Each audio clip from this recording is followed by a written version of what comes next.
Viewers, আসসালামু আলাইকুম। Alive agriculture চ্যানেলে আপনাদের সবাইকে স্বাগতম। আজকের ভিডিওতে আমরা যে জমিতে এসেছি এটা কোনো এবং এই জমিতে যে গাছগুলো আপনারা দেখতে পাচ্ছেন এটা কোনো দেশীয় গাছ নয়। আমার পিছনে ব্যাকগ্রাউন্ডে যে সকল গাছগুলো আপনারা দেখতে পাচ্ছেন এটা একটি চুকায়ের গাছ।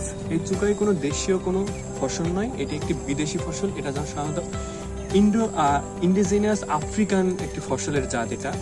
তো এই চুকাই সম্পর্কিত বিস্তারিত তথ্য আমি এই ভিডিওতে আপনাদের সামনে তুলে ধরবো এবং আপনারা কিভাবে এই চুকাই গাছ লাগাবেন এবং এই চুকাইয়ের ব্যবহারিতা কি সকল তথ্য এই ভিডিওতে আপনারা পাবেন।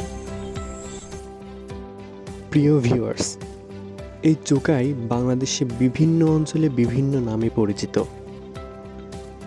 তবে সবথেকে বহুল পরিচিত নামটি হচ্ছে রোজেলা। আপনারা প্রায়ই শুনে থাকবেন বিভিন্ন ধরনের আচার, জ্যাম, জেলি থেকে শুরু করে সবজি হিসেবেও এই রোজেলা ব্যবহার করা হয়। আফ্রিকান এই উদ্ভিদটি বাংলাদেশে সকল অঞ্চলেই কম বেশি হয়ে থাকে, তবে এই ফসলের সবথেকে বড় গুণ হচ্ছে সব মাটিতেই এই রোজেলা গাছটি হয়ে থাকে। ভিউয়ার্স, এই রোজেলার কিছু নাম আছে, যেমন চুকাই, হুইলফা, চুকুরি, বিভিন্ন অঞ্চলে বিভিন্ন নামে পরিচিত, তবে রোজেলা বললে আমরা সবাই চিনি।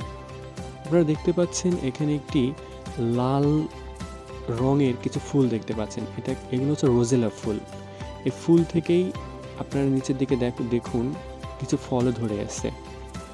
আপনারা কাঁচা বাজারে গেলে দেখতে পাবেন বিক্রেতারা কিছু ঝুড়িতে করে এই ফলগুলো নিয়ে বসে আছে। আসলে এগুলা দেখতে অনেকটা ফুলের মতো হলেও আসলে কিন্তু সেটি ফুল নয়, এটি রোজেলা ফল। রোজেলা ফলটি টক বিধায় এটি জ্যাম, জেলি থেকে শুরু করে আচার হিসেবে ব্যবহার করা হয়। ভিউয়ার্স, এই রোজেলা গাছের পাতা দিয়ে শাক হিসেবেও রান্না করে খাওয়া যেতে পারে। তাছাড়া রোজেলাতে রয়েছে বিভিন্ন ধরনের ভিটামিন, বিশেষ করে ভিটামিন এ, ক্যালসিয়াম, অ্যান্টিঅক্সিডেন্ট এবং প্রোটিন। রোজেলা বা চুকাই এটি পাহাড়ি অঞ্চল অর্থাৎ পার্বত্য চট্টগ্রাম অঞ্চলে বেশি পরিমাণ হয়ে থাকে। পার্বত্য চট্টগ্রামে প্রায় প্রতিটা বাড়ির আঙিনাতেই এই রোজেলা বা চুকাই গাছটি দেখতে পাওয়া যায়।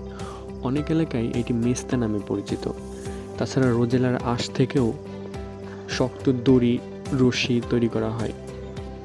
ভিউয়ার্স, রোজেলার পাতা থেকে রোজেলা চা পর্যন্ত তৈরি করা হয়।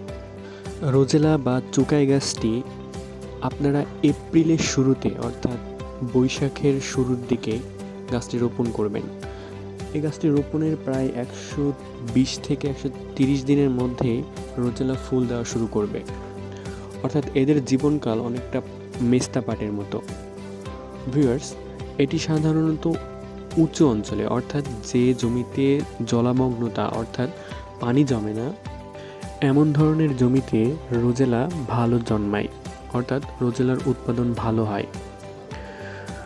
ভিউয়ার্স, রোজেলা চাষের জন্য সবথেকে গুরুত্বপূর্ণ বিষয় হচ্ছে ওই জমিতে যেন পানি না জমে থাকে। সো ভিউয়ার্স, ভিডিওটি আজ এ পর্যন্তই।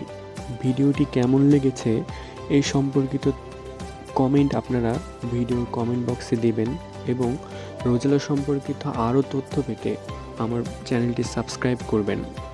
সবাই ভালো থাকবেন, সুস্থ থাকবেন। ধন্যবাদ সবাইকে।